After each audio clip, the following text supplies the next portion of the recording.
जय श्री राधे, जय श्री कृष्ण। मंदिर श्री बंसी वाले महात्मा यूट्यूब चैनल अम्बाला शहर की ओर से हम आप सभी भक्तों का हार्दिक अभिनंदन करते हैं। आज तक आप हमारे चैनल पर श्रीमद् भगवद गीता के अध्याय 1 से लेकर अध्याय 11 तक के महात्म्य की कथा को सुन चुके हैं। तो आज हम आपको सुनाने जा रहे हैं श्रीमद् भगवद गीता के 12वें अध्याय के महात्म्य की कथा, जो कि इस प्रकार है। बोल श्री राधा कृष्ण भगवान की जय। बोल श्रीमद् भगवद गीता माता की जय। अब श्रीमद् भगवद गीता 12वां अध्याय महात्म्य।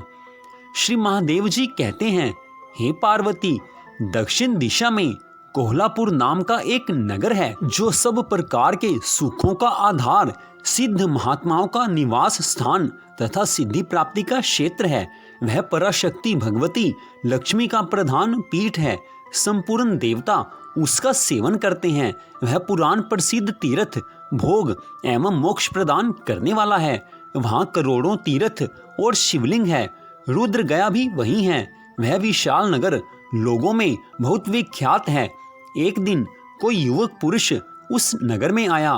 वह कहीं का राजकुमार था। उसके शरीर का रंग गोरा, नेत्र सुंदर, ग्रीवा शंख के समान, कंधे मोटे, छाती चौड़ी तथा भुजाएं बड़ी बड़ी थी। नगर में प्रवेश करके सब ओर महलों की शोभा निहारता हुआ वह देवेश्वरी महालक्ष्मी के दर्शनार्थ उत्कंठित हो मणिकंठ तीर्थ में गया और वहां स्नान करके उसने पितरों का तर्पण किया। फिर महामाया महालक्ष्मी जी को प्रणाम करके भक्तिपूर्वक स्तवन करना आरंभ किया। राजकुमार बोला, जिसके हृदय में असीम दया भरी हुई है, जो समस्त कामनाओं को देती तथा अपने कटाक्ष मात्र से सारे जगत की सृष्टि पालन और संहार करती हैं, उन जगत माता महालक्ष्मी की जय हो। जिस शक्ति के सहारे उसी के आदेश के अनुसार परमेष्टि ब्रह्मा सृष्टि करते हैं, भगवान अच्युत जगत का पालन करते हैं तथा भगवान रुद्र अखिल विश्व का संहार करते हैं, उस सृष्टि पालन और संहार की शक्ति से संपन्न भगवती पराशक्ति का मैं भजन करता हूँ। हे कमले, योगी जन तुम्हारे चरण कमलों का चिंतन करते हैं। कमलालय, तुम अपनी स्वाभाविक सत्ता से ही हमारे समस्त इंद्रिय गोचर विषयों को जानती हो। तुम ही कल्पनाओं के समूह को तथा उसका संकल्प करने वाले मन को उत्पन्न करती हो। इच्छा शक्ति, ज्ञान शक्ति और क्रिया शक्ति, ये सब तुम्हारे ही रूप हैं। तुम परसंवित परम ज्ञान रूपिणी हो। तुम्हारा स्वरूप निष्कल, निर्मल, नित्य, निराकार, निरंजन, अंतरहित, आतंक शून्य, आलंबहीन तथा निरामय है। देवी, तुम्हारी महिमा का वर्णन करने में कौन समर्थ हो सकता है, जो षट चक्रों का भेदन करके अंतःकरण के 12 स्थानों में विहार करती हैं। अनाहत ध्वनि, बिंदु, नाद और कला, ये जिसके स्वरूप हैं, उस माता महालक्ष्मी को मैं प्रणाम करता हूँ। माता, तुम अपने मुख रूपी पूर्ण चंद्रमा से प्रकट होने वाली अमृत राशि को बहाया करती हो। तुम ही परा, पश्यंती, मध्यमा और वैखरी नामक वाणी हो। मैं तुम्हें नमस्कार करता हूँ। देवी, तुम जगत की रक्षा करने के लिए अनेक रूप धारण किया करती हो।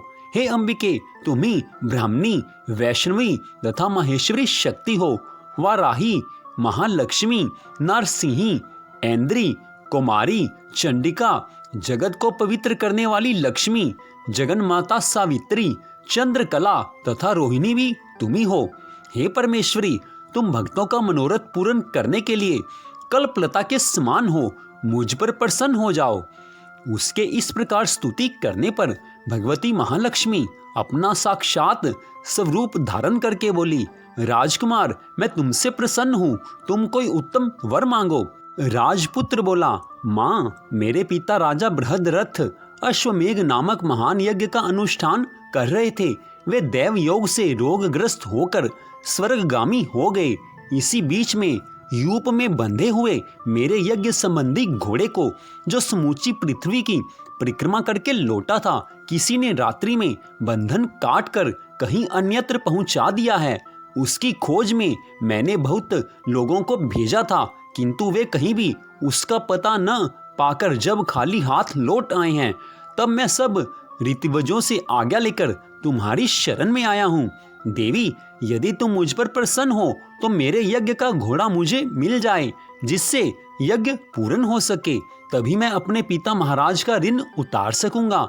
शरणागतों पर दया करने वाली जगत जननी लक्ष्मी, जिससे मेरा यज्ञ पूर्ण हो सके, वह उपाय करो। भगवती लक्ष्मी ने कहा, राजकुमार, मेरे मंदिर के दरवाजे पर एक ब्राह्मण रहते हैं जो लोगों में सिद्ध समाधि के नाम से विख्यात हैं। वे मेरी आज्ञा से तुम्हारा सब काम पूरा कर देंगे। महालक्ष्मी जी के इस प्रकार कहने पर राजकुमार उस स्थान पर आए जहां सिद्ध समाधि रहते थे। उनके चरणों में प्रणाम करके राजकुमार चुपचाप हाथ जोड़ खड़े हो गए।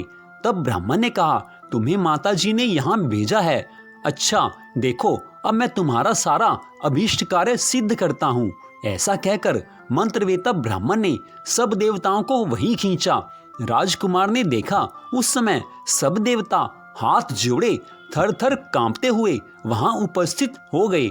तब उन श्रेष्ठ ब्राह्मण ने समस्त देवताओं से कहा, हे देवगण, इस राजकुमार का अश्व जो यज्ञ के लिए निश्चित हो चुका था, रात में देवराज इंद्र ने चुराकर अन्यत्र पहुंचा दिया है। उसे शीघ्र ले आओ। तब देवताओं ने मुनि के कहने से यज्ञ का घोड़ा लाकर दे दिया। इसके बाद उन्होंने उन्हें जाने की आज्ञा दी। देवताओं का आकर्षण देखकर तथा खोए हुए अश्व को पाकर राजकुमार ने मुनि के चरणों में प्रणाम करके कहा कि हे महर्षि, आपका यह सामर्थ्य आश्चर्यजनक है। आप ही ऐसा कार्य कर सकते हैं, दूसरा कोई नहीं। हे ब्राह्मण, मेरी प्रार्थना सुनिए। मेरे पिता राजा बृहद्रथ अश्वमेघ यज्ञ का अनुष्ठान आरंभ करके देव योग से मृत्यु को प्राप्त हो गए हैं। अभी तक उनका शरीर तपाए हुए तेल में सुखाकर मैंने रख छोड़ा है। हे साधु श्रेष्ठ, आप उन्हें पुनः जीवित कर दीजिए। यह सुनकर महामुनि ब्राह्मण ने किंचित मुस्कुराकर कहा, चलो, जहाँ यज्ञ मंडप में तुम्हारे पिता मौजूद हैं, चलें। तब सिद्ध समाधि ने राजकुमार के साथ वहां जाकर जल अभिमंत्रित किया और उसे शव के मस्तक पर रखा।